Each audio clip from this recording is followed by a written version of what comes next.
She was not a myth.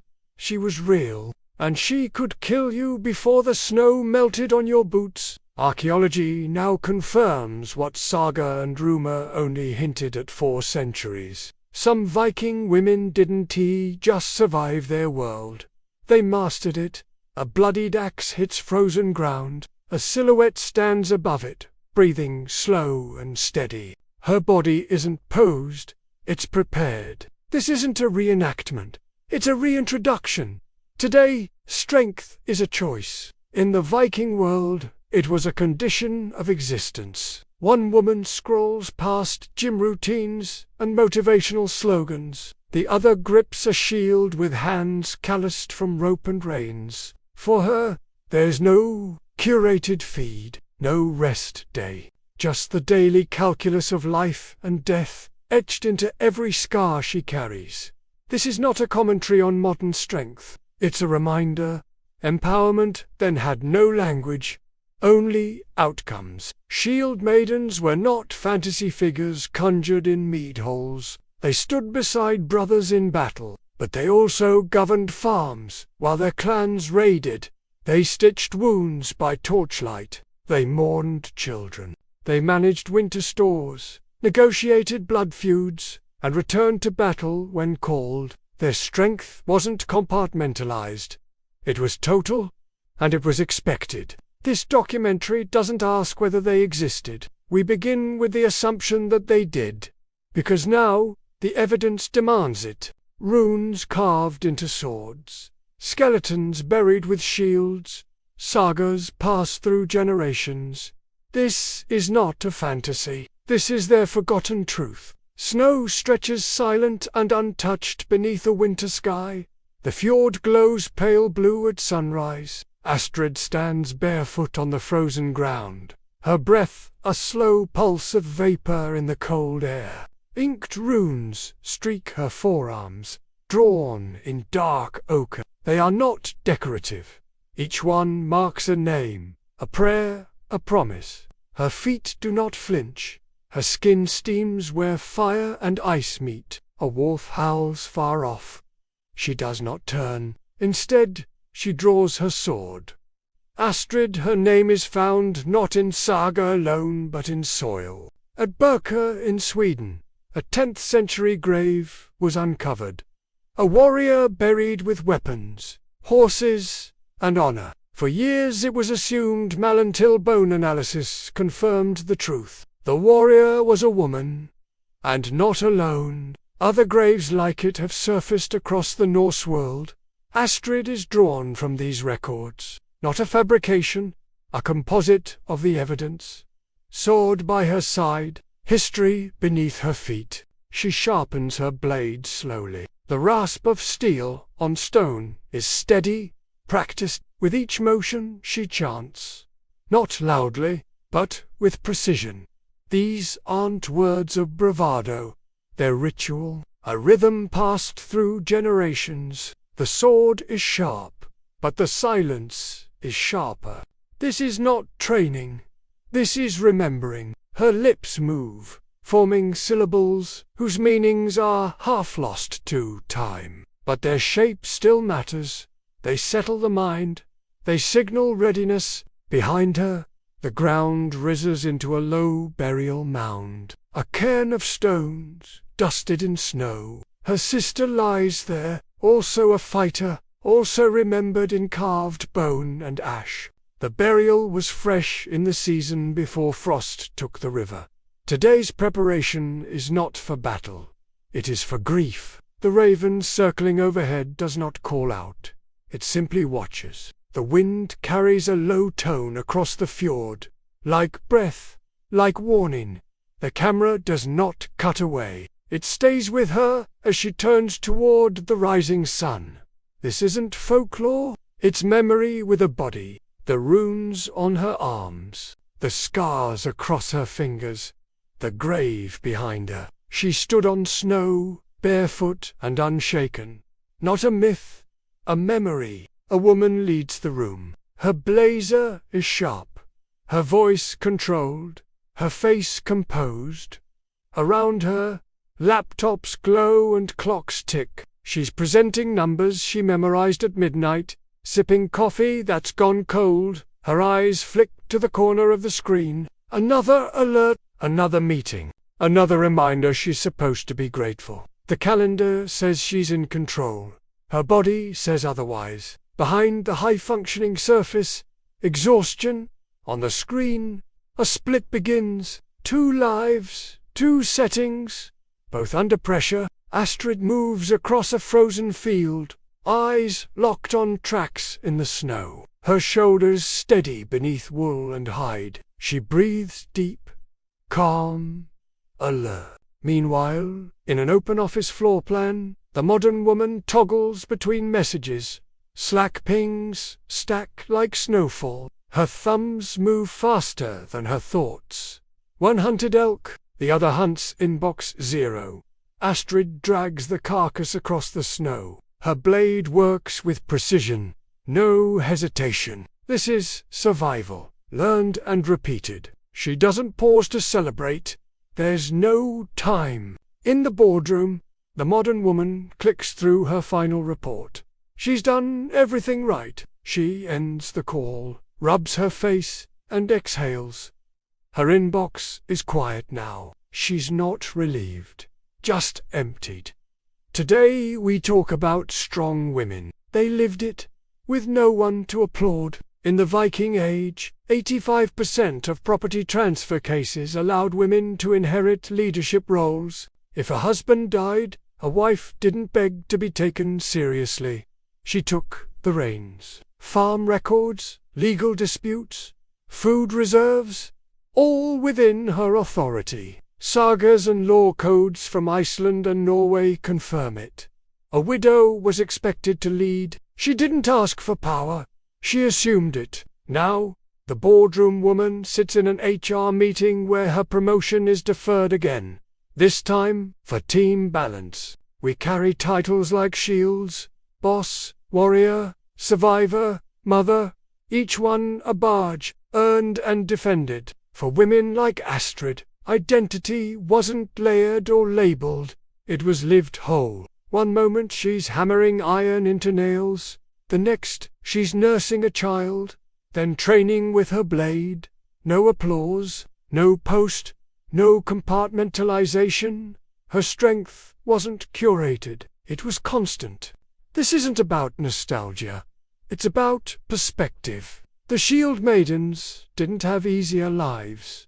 They had integrated ones. They weren't stronger, they were less fragmented. The modern woman stands alone in the elevator, face lit by the glow of her phone. Astrid stands alone on a ridge, snow and wind in her hair. Neither one is weak, but only one knows stillness. They weren't hash, they were history. Shieldmaidens didn't operate at the edge of society. They lived on it. They didn't pick a path between home and battlefield. They walked both, every day. 1 hour they wielded an axe. The next, they buried a child. They led, they fought, they bled, they endured. Not because of myth, but because of necessity. Their lives weren't dramatized by time. They were shaped by it. There was no luxury of specialization. They didn't choose roles, they carried them all. Fighter, mother, mourner, commander. In the Viking burial ground at Birka, Sweden, archaeologists unearthed a grave filled with prestige. A sword, axe, to war horses, a full set of gaming pieces, the markers of a tactical leader. For over a century, it was assumed to belong to a man, but in 2017, DNA testing confirmed otherwise. Grave B, J581, held the bones of a woman. Her burial mirrored that of Viking chieftains, not token warriors. This wasn't symbolism, it was status, earned in life, honored in death. Their training wasn't symbolic either. Shieldmaidens weren't exceptions, they were participants. From youth, some girls learned to carry the same weapons as their brothers. To block, to strike, to withstand. They trained because they had to survive, not just to fight. Bruisers came before battle. endurance came before legend. Archaeological finds across Scandinavia, swords in female graves, trauma patterns in bones, confirmed this was lived reality, not romantic invention. For too long, myth has distorted the picture. Saga literature is full of exaggeration. But that doesn't mean shieldmaidens were fantasy. Quite the opposite. Many were embedded in systems of law and inheritance. Some were landholders, some appeared in court records, others led their own households, while commanding armed defense. The truth is clearer and stronger than the legend. They were real, and they were many.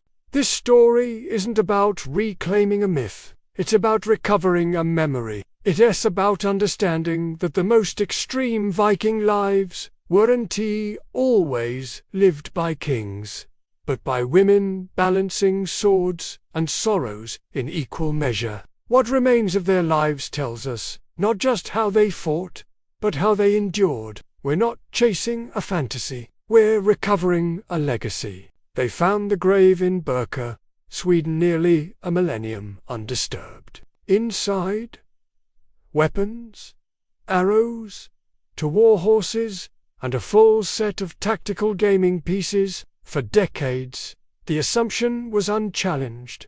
This was the burial of a high-ranking male warrior. The goods signaled authority, battlefield strategy, and elite status. But in 2017, DNA testing of the skeletal remains revealed the warrior was female.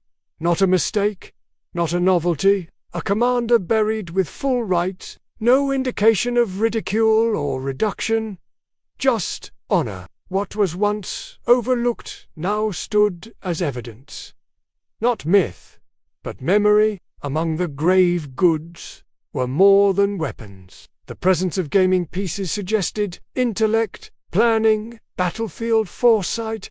This wasn't just a fighter, this was someone expected to lead. In male warrior graves of similar rank, such items are associated with generals, those responsible for strategy and logistics. The sword and shield may have earned respect, but the game pieces earned command. Her bones carried signs of strain, consistent with mounted combat and heavy blade use.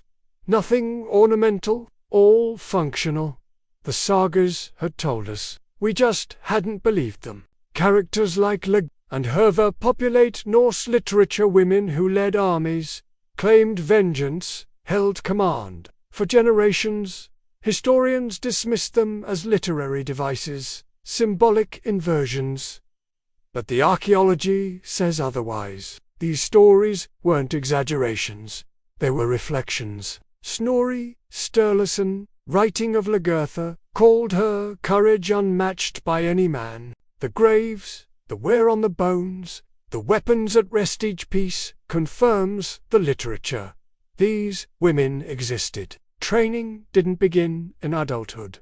It started early within the household. Viking combat emphasized formation over brute force. Shield walls demanded timing, coordination, and rhythm. Women who joined these lines needed to match the unit, not simply survive, but contribute. Accounts from saga and battlefield alike describe synchronized flanks, rotating shields, quick counters. Combat was a learned grammar, and shieldmaidens spoke it fluently. They weren't spontaneous exceptions. They were trained peers. Their weapons weren't ornamental. Spears for range, seekses for close defense, axes for dual use. Tool and weapon, muscle memory formed over time from chopping wood, lifting buckets, wrestling with siblings. The boundary between daily life and combat training was porous. What honed survival at home translated into skill in battle. A girl who knew how to grip a hatchet could, with little adaptation, wield a war axe. Fighting, in Norse society, was deeply psychological. Animal metaphors trained the mind. Bear's rage, snakes' speed, raven's eye. These weren't just poetic flourishes, they were strategic frameworks. The bear struck with overwhelming force. The snake pivoted and struck with precision. The raven saw what others missed. These archetypes guided fighters mentally as well as physically. Astrid, for instance, might have entered battle mimicking a serpent, fluid, sudden, calculating, training focused not just on the body, but on cultivating a mindset. None of this challenged religion. Quite the opposite. Odin, the god of war, poetry, and death, blessed both male and female warriors. In the poetic Edda, Valkyries chose the slain, but they didn't exist only in myth. Many appear as semi-mortal figures, women who guided fate through battle. Astrid's offering before combat, placing a carved icon of Odin into the earth, was not superstition, it was alignment. She wasn't seeking permission, she was confirming purpose. Valkyries were not invented to explain war, they were drawn from it. Their descriptions, armor-clad, weapon-wielding, decisive, closely mirror accounts of real women in combat. Rather than projecting fantasy onto history, Norse mythology appears to have absorbed real figures into archetype. The gods remembered what the sagas recorded and what archaeology now affirms. These were not imagined warriors. They were elevated memory, half myth, half ancestor. Modern narratives often paint these women as rebellious, out-of-place heroines, but that's a misread. Shieldmaidens weren't defying gender. They were fulfilling duty. In a society where family, honor, survival, and spiritual obligation were intertwined, taking up arms was a legitimate and at times expected. Saga accounts describe village elders blessing women before battle, not chastising them. The presence of a woman in war was not transgression, it was participation. Grave BJ 581 is not alone. Across Scandinavia, dozens of female skeletons have been unearthed with weapons, some buried with horses, others with axes, arrows, and armor. Combined with legal codes, saga texts, and oral tradition, a consistent pattern emerges. These women were not rare anomalies. They were part of the landscape. Not the majority, but not myths either. A social reality now surfacing through soil, bone, and ink. This is the foundation for what comes next. We aren't following a story. We're following a pattern, one written in ash, blade, and ritual. The evidence isn't loud. It doesn't boast, but it builds. Layer by layer, grave by grave, saga by saga. Not fantasy, foundation. And from that foundation a fuller truth takes shape. The cold comes first. Before breath, before movement, dawn slips silently across the fjord, catching on ice crystals and the rough wool of Astrid's cloak. Her boots crunch through snow that hasn't melted in days. Goats bleat softly in the pen, vapor rising from their nostrils like smoke from unseen fires. She breaks ice from the trough with the blunt edge of her axe. Survival is rhythmic. The animals eat before she does. The frost clings longer than she notices. Before eating, she trains. A wooden sword arcs through morning air, striking an old stump. Each hit is measured, timed. Not brute, she counts her breaths, not reps. The wind doesn't watch her, but it whistles with approval. This is how strength is maintained in a body and a world where softness invites death. Sweat beads at her brow, evaporating before it cools. Alone, she sharpens her mind, one strike at a time. A girl watches her from the edge of the yard, no older than 10. Astrid says nothing. She hands the girl a small axe. No ceremony, just grip, stance, wait. The child imitates her with quiet intensity. Mistakes are corrected without scolding. This is the inheritance of survival past, not in words, but motion. The girl adjusts her stance, and Astrid nods once. Strength wasn't taught. It was transferred. By mid-morning, she kneels in a clearing, sword tip grounded in snow. Her breath fogs as she raises her hands. No temple, just pine trees and sky. She whispers to Skadigadas of winter, vengeance, the hunt. Her blade rests between her palms, not as a weapon, but as an offering. Snow drifts down like ash. No words are repeated. The ritual lives in the gesture, not the language. Her prayer is simple. Keep me sharp. Later, she finds the tracks. Elk, broad-hoofed, moving east. Her breath slows. Bow drawn, arrow loosed. The animal stumbles, then falls. She approaches with care, touching the blood-warmed fur. She kneels again not for guilt, but for gratitude. The blade slices clean. Her hands are red by the time she finishes. Life given, life taken. Respect isn't in softness, it's in precision. She doesn't notice her own wound until the tore a tear across her forearm from thorns or bone. She doesn't flinch. She binds it with linen, pulled tight and tied.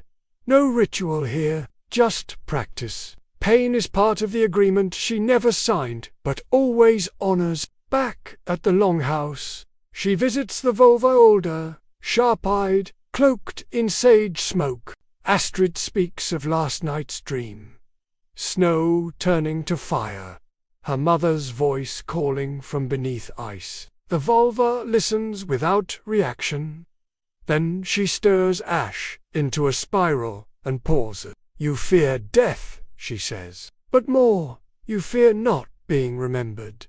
Astrid says nothing. The fire speaks louder than either of them.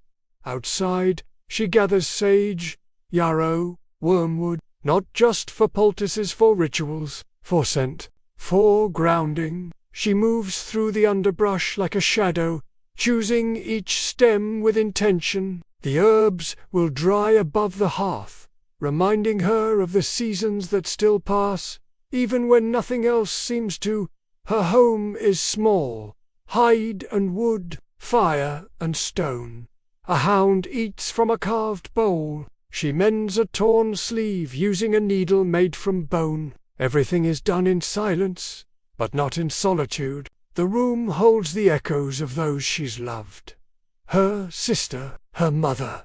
Even silence here has a shape. She lays out her shield. Raven sigils, one wing cracked where an enemy blade struck last spring. She dips her brush into ash and ochre, redrawing the lines. It's not Artit's intention. The raven sees. The raven remembers. This is not vanity. It is alignment. Her blades are next. One hers, the other once her sister's.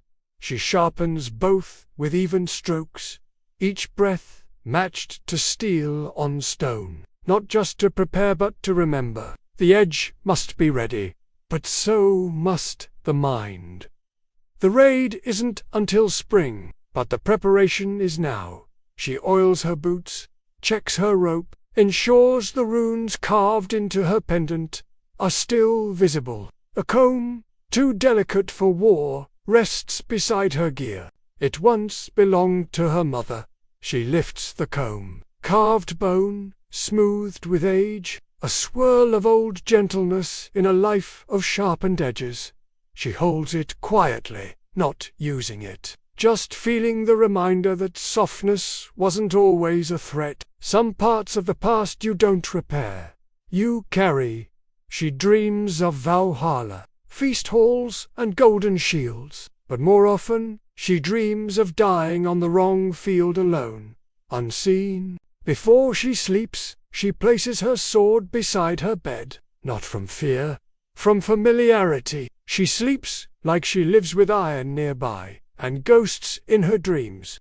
There are days when she doesn't train alone. In the forest clearing, she meets Sigrid, her cousin, and sometimes rival. They circle each other with practice blades. No armor, only instinct. The clash of wood on wood echoes between the trees. Each blow is calculated. There is no anger here, only trust. a shared understanding. Pain now prevents death later. Afterward, they sit, breathless. No praise, no critique, just mutual calibration. Before winter deepens, the council gathers 5 elders and 3 younger women, Astrid among them. They count stored grain, debate routes for spring raids, discuss who will lead and who will stay behind. No one raises their voice. Authority isn't shouted, it is recognized. Astrid speaks only once about the condition of the eastern paths. Her words are brief, but accepted. Influence here is quiet but real. Sometimes memory arrives without permission. She passes a cairn on the ridgestones stacked above her sister's bones. Months have passed, but she still feels the weight of the final prayer, the smell of smoke, the silence that followed. She kneels beside the mound, places a piece of polished amber at the base, not for magic, for remembrance. The dead don't need flowers, they need witness. Later, by firelight, she oils her weapons. The handle of her seeks is wrapped in cured leather, the temps fused into antler. She knows every crack in the blade, not because she studies it, but because her life has depended on it. She rubs the edge with fat rendered from last season's hunt. The blade will not rust, neither will she. And when night falls hard and the wind pushes at the slats in her wall, she dreams again. This time of a fjordsea, endless. Her ship cuts through the water, but the oars make no sound. She is alone, until she sees others on the shore, faces she cannot name, but they know her. When she wakes, there is no fear, just a hum beneath her ribs, a reminder. Her story is still being written, even in sleep. She turns, places her hand on the hilt beside her bed. Her breath evens out. The fire dims. Snow shifts on the roof above. Another day complete. Nothing wasted, nothing certain, and still she dreams. Strength was never just measured in muscle. It lived in the ability to stay quiet through hunger, in how long you could kneel beside a grave without breaking. Shieldmaidens didn't just train to strike, they trained to wait, to watch, to endure. When winter froze, the fjords and days passed with no sun, they survived by holding their minds still. Astrid stands in the snow, unmoving, her eyes water from wind, but her jaw doesn't tremble. This is not performance. This is practice. For pain, for patience, for what comes next. When sleep brought dreams, they paid attention. Not because they were mystics, but because dreams worked like maps. Night visions were not written off as fantasy.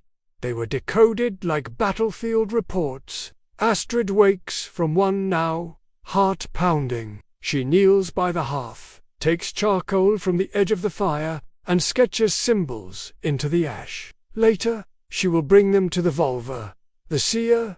These dreams have weight. In the sagas, dreams warned of betrayals, revealed lost kin, or signaled death. In this world, a dream could change your decisions more than a command ever could. But not all fears came in dreams. Some arrived by morning, in the form of a body to bury. Astrid lays a linen shroud over her lover's chest.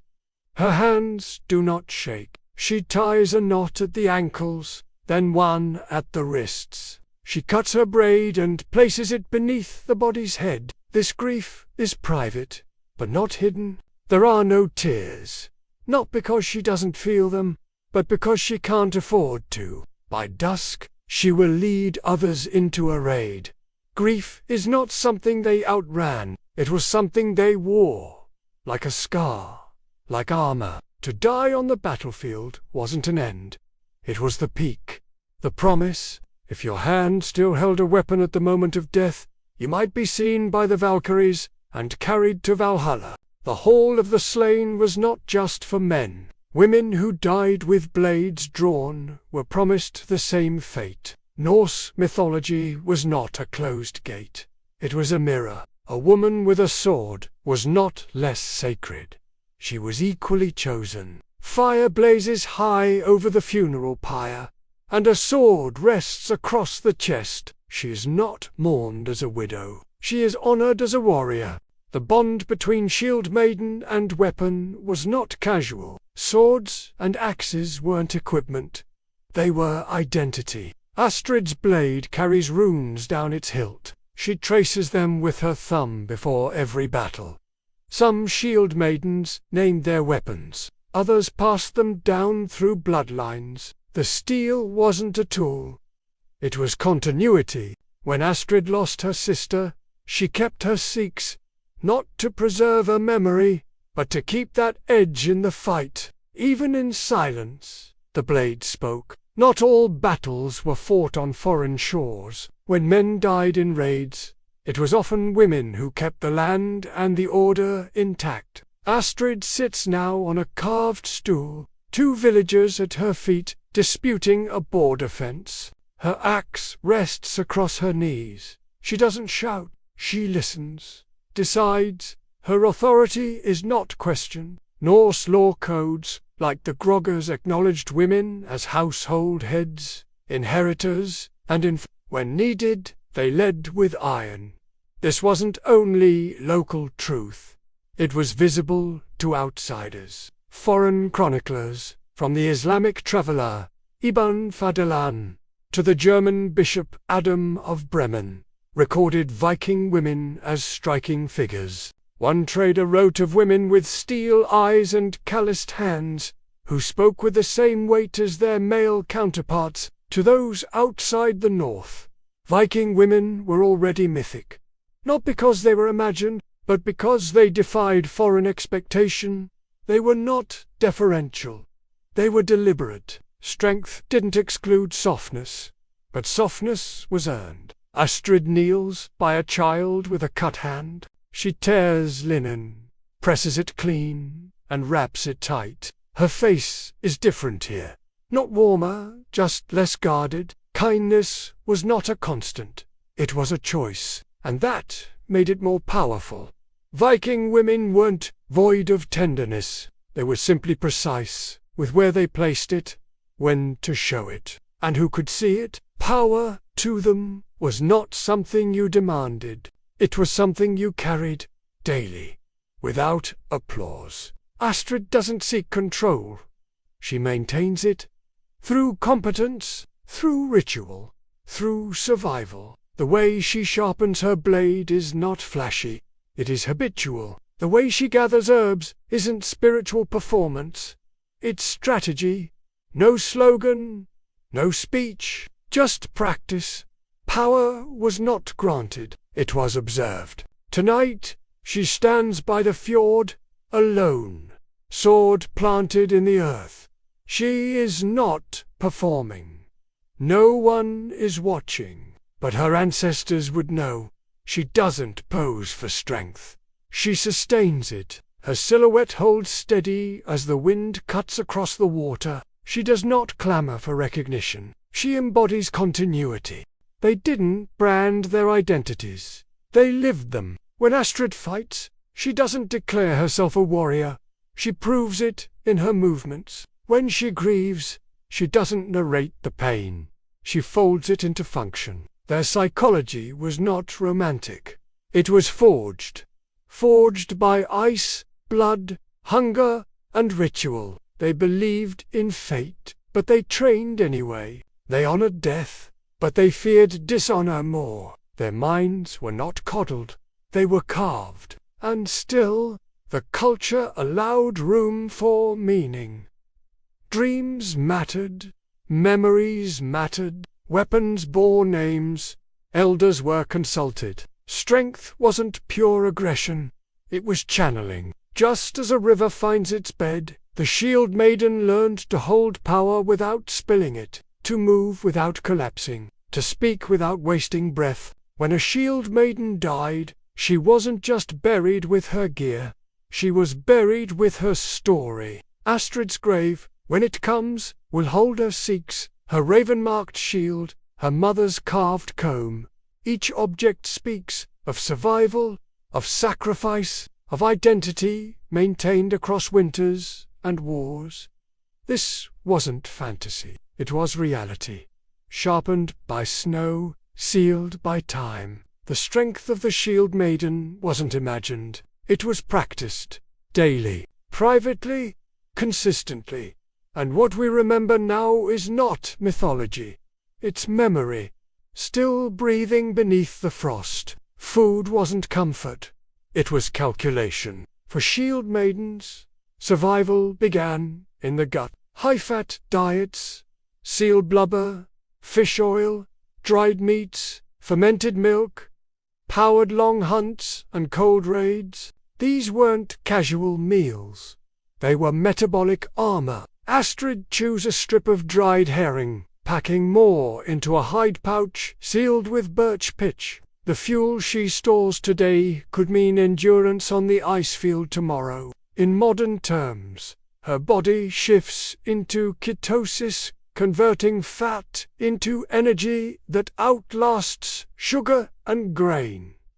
In her world, there's no time to crash, only time to move, to keep warm, and to keep watch. When the body breaks, healing doesn't wait. Astrid kneels by firelight, mixing pine tar with dried yarrow and mugwort. Her thigh is sliced open. Not deep, but deep enough. She grinds the herbs with a river stone, spreads the dark paste, and binds it with wool soaked in elder sap. These aren't home remedies, they're battlefield essentials. Yarrow to stop bleeding, mugwort to reduce swelling, pine tar to draw out infection. Every compound passed down by women who treated wounds before surgeons had names. The fight never ended with the blade, it continued in recovery. Protection wasn't only physical, it was spiritual, layered into the skin itself. Astrid rolls up her sleeve to reveal dark blue runes inked into her forearm. Faint now, but still visible under firelight. These marks are not decorative, they are talismanic. The rune alges for protection, tiwas for warrior clarity, each line carved with intent, pressed into flesh with charcoal and bone needle. It's not about belief, it's about readiness. To wear protection on the body is to remind the mind. You are not alone, not unarmed. Even in sleep, heavy iron slowed you down. Shieldmaidens didn't wear the chainmail of kings. Their armor moved with them. Tunics lined with ringed iron at the shoulders, leather boiled until hard, layered at ribs and arms, a strip across the collarbone. Reinforcements where strikes tended to land. Astrid tightens the straps across her forearms, squats, rotates, no pinch, no drag. The point wasn't invincibility, it was mobility. They didn't stand still in battle, they flowed. Like modern body armor, the aim wasn't to stop every blow. It was to keep going after the first. Every item carried into the field had purpose. And then a second one. The axe split firewood. It also split skulls. The Sikhs sliced roots and throats. The cloak was warmth and camouflage. Astrid reaches for her long knife, tests its edge, then runs it through the belly of a gutted hare. Same motion she would use if attacked. Utility-bred reflex. There was no separation between survival and violence. They trained not just for moments of combat, but for daily repetition of readiness. Sleep required recalibration. The nervous system couldn't shift from fight to rest without ritual. Astrid's boots are animal hide lined with rabbit fur. Soft but insulating. She rubs salve into her feet, the scent of juniper and bear fat rising. The fire is small and steady. Her fingers trace the lip of her drinking horn in rhythm. These are not indulgences. They are tools. Warmth against the soles of the feet activates vagal tone. This isn't theory. It's practice, passed down by repetition and observed in the slow return of breath. Before lying down, she checks her sword, not for fear, for discipline. The blade rests beside her bed, hilt facing inward. A small figure of Skadi, the huntress goddess, stands near the fire. Astrid mutters a short phrase under her breath, not quite a prayer, not quite a chant. The fire flickers low, her eyes blink slower. Every part of this process sends the same message to her brain. The fight is over, for now. Her body learned peace, through pattern, not permission. But patterns don't erase everything. The sagas don't call it trauma, but they show it. Women waking from battle, eyes grey and distant, dreams of blood, of cries from beneath the ice. Astrid jolts upright in the night. Her breath is sharp, her chest damped with sweat. She reaches for her sword on instinct, then exhales, realizing there's no enemy in the room. Only the echo. In the Havar saga, Shieldmaidens describe dreams that won't fade. In the Valsunga saga, women hear voices that were buried. These aren't poetic devices. They're narrative fingerprints of what today we'd name PTSD. What steadied them wasn't solitude. It was connection. Sisterhood, whether by blood or battle, was the tether back to sanity. Astrid once fought beside her sister. Now she fights with the memory. They used to laugh in the snow, mimic bird calls, braid each other's hair in silence. After battle, they would clean their blades, side by side, not speaking, just being. When her sister died, Astrid kept her comb. Not for grief, but for grounding. In war, there were few constants. That bond, that anchor, was one of them. And so survival became more than what you ate, more than what you carried. It became a system, rooted in chemistry, reinforced by culture. Rituals were not superstition. They were cognitive scaffolding. Tattoos were not art. They were armor. Weapons were not symbols. They were solutions. Everything in Astrid's world pointed toward one purpose: to endure without losing herself. This is the part of their lives, often forgotten. Not the battles, not the blood, but the mechanisms beneath the surface. Biochemical, psychological, practical, evidence carved into grave goods, tattooed into skin, preserved in texts that recorded the ache beneath the armor. They didn't call it nervous system regulation, but they practiced it. They didn't label it resilience. They lived it. And they didn't separate body from mind, from spirit, because survival didn't give them the luxury of disconnection. It required unity. In every breath, every blade, every firelit night, Shieldmaidens didn't survive because they avoided pain. They survived because they ritualized it. Their strength wasn't loud. It wasn't for display. It was practiced in the quiet, communal, necessary rhythms of war, home, and healing. Astrid buries her comrade beneath stone, places a hand over the mound, and stands again, sword in hand before the sun has risen. In her world, pain wasn't an interruption. It was part of the cycle. They didn't find meaning after pain. They built it inside it. They didn't do it alone. No warrior stood without her circle.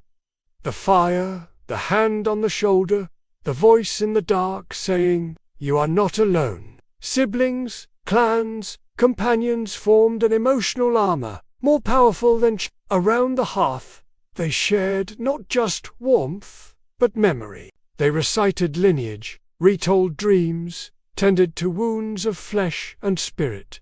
Strength wasn't something you declared. It was something reflected in the faces around you. In modern times, we're often told to face life alone. They were taught the opposite.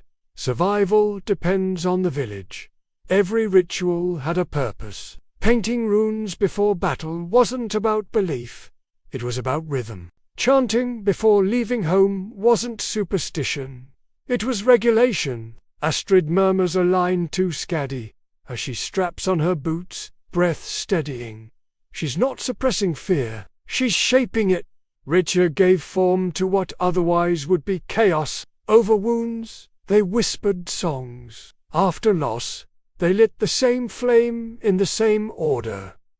Ritual made fear bearable. Pattern made pain sacred. Grief was not hidden. When they lost someone, they didn't collapse in shame. They grieved visibly, loudly.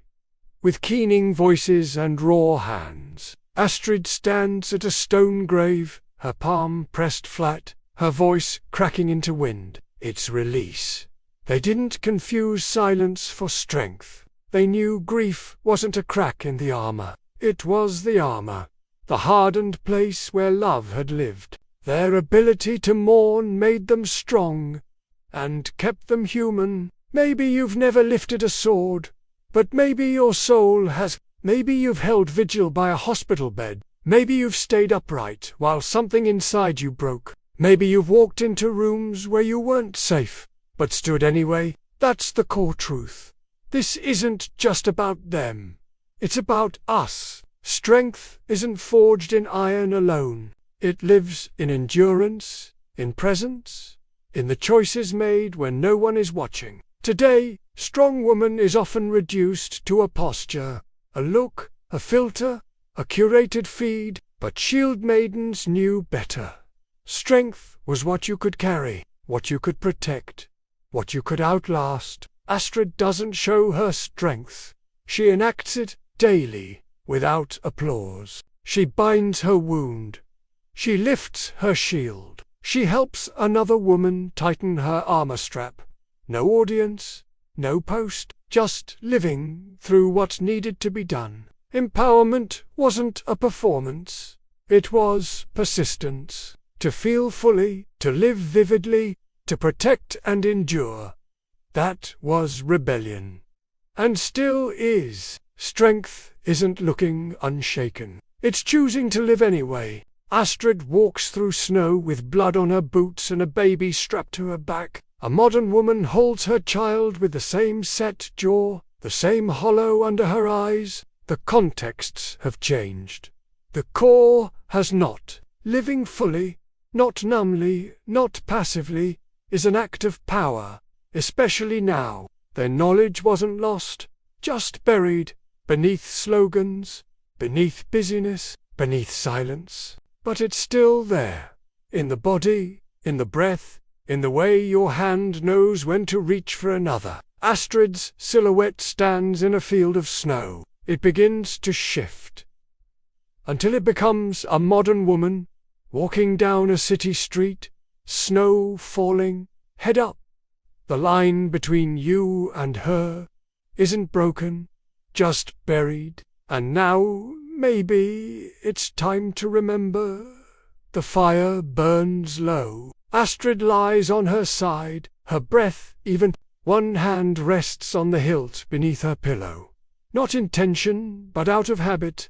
The blade is part of her ritual. Not a signal of danger, but of order. Across her face, flickering shadows rise and fall with the coals.